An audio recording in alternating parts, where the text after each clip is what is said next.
This is Aliyah Hoffman.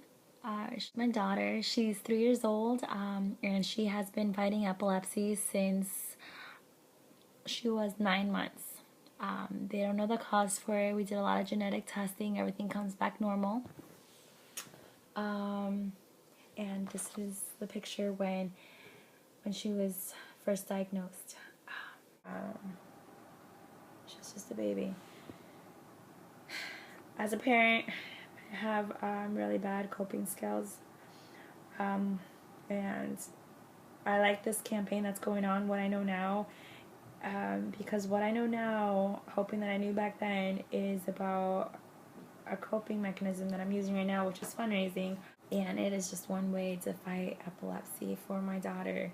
She can't do it. I mean, like, this little girl, her only voice is my voice.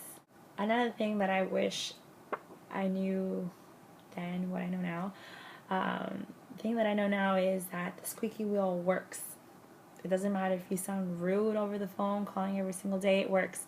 At Johns Hopkins, we were on the waiting list for, I think, like over 3 months. I said fine, and I got tired of waiting, so I called every single day. And she was like, I know I told you that there was no cancellations and we'll call you. I'm like, well, yeah, I just want you to know that I'm in your mind. I'm going to suck it up. I'm going to call them every day. You know, soon enough, they told me I didn't have to, like, less than a week passed by. I think it was like my 5th day calling.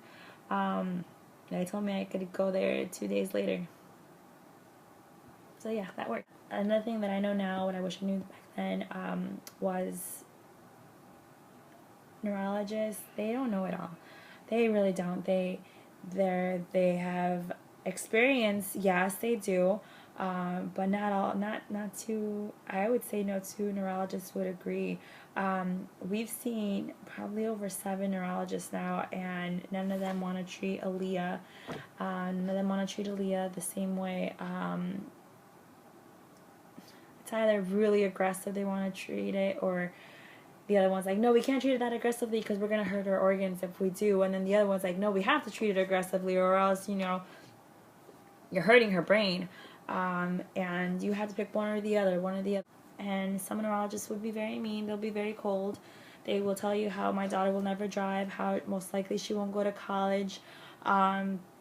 They are not optimistic, and some of them, they're really nice. They're a people person, which I try to look for in a neurologist. I can't just talk to a person that only cares about research. Another thing that I wish I knew then, what I know now, is keeping a seizure diary. With the seizure diary, I know what works, what anti-seizure medication works. For a long time, Aliyah has been under 4 different types of anti-seizure meds at a time, and now we just basically cut it down to just one, because we know that one works compared to the rest. Thanks for the seizure diary. We're knowing what types of food, because she's on the ketogenic diet, what type of food we really can't play with. Also, the seizure diary is also a progress diary. So let's say she's under Sabril. She started signing like crazy because of Sabril. When we introduced Depakote, she wouldn't do much. She wouldn't use her signs. She was starting to regress. She started losing a lot of strands of her hair.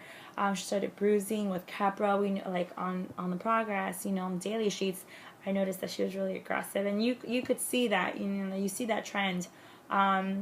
Going to the hospital, being hospitalized so many times, you kind of lose track. Everything looks like it's all mashed in. You think one day was that day, and the seizure diary helped us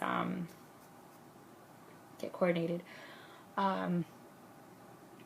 Resources, the resources out there. I want to thank the Epilepsy Foundation. I had a huge problem with my daughter's daycare. I had a huge problem with them. They did not understand what the ketogenic diet was. They did not understand how important it was to maintain it. You know, and God, I'm on nerve. It just, with us, they didn't treat it. Maybe it was because I was a young mom. I don't know. But they helped me. They helped Aliyah have another advocate. They went to her daycare center, and they told them different forms of seizures. They were basically educating them. They needed the education, by the way. They were great. you know, it's not only me that's telling them. It's like, hey, I have proof other people know. And they were telling them what infantile spasms was, because not a lot of people know about infantile spasms. The ARC is another great resources to go to. They have like funds that help the child stay at home, help you with respite. They give you like respite funds. They give you for my daughter to go to, you know, get more PT, so I put her in gymnastics. Even though she doesn't really get it because she's really, really behind.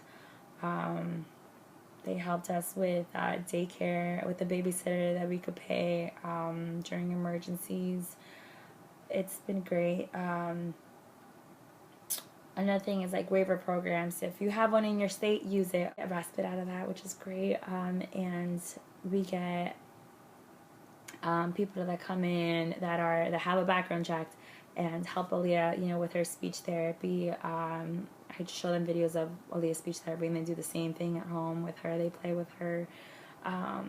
They take her for swimming classes, you know. It's been great. Another program that I love, that you know, I'm recently into, it's called Parent to Parent. And the coordinator, she picks another parent to be your mentor, to kind of guide you where you need to go, and basically just in a way, like, I feel like she's holding my hand right now, because I am very vulnerable. The neurologists, they don't have a good outcome for it, but I will keep on fighting for her, and I hope this video helps one of the parents out there. Let's all just keep being together and fight epilepsy. Let's keep on fundraising for everyone out there, for the children out there. I would trade spots with my daughter in a heartbeat. Thank you guys. Bye.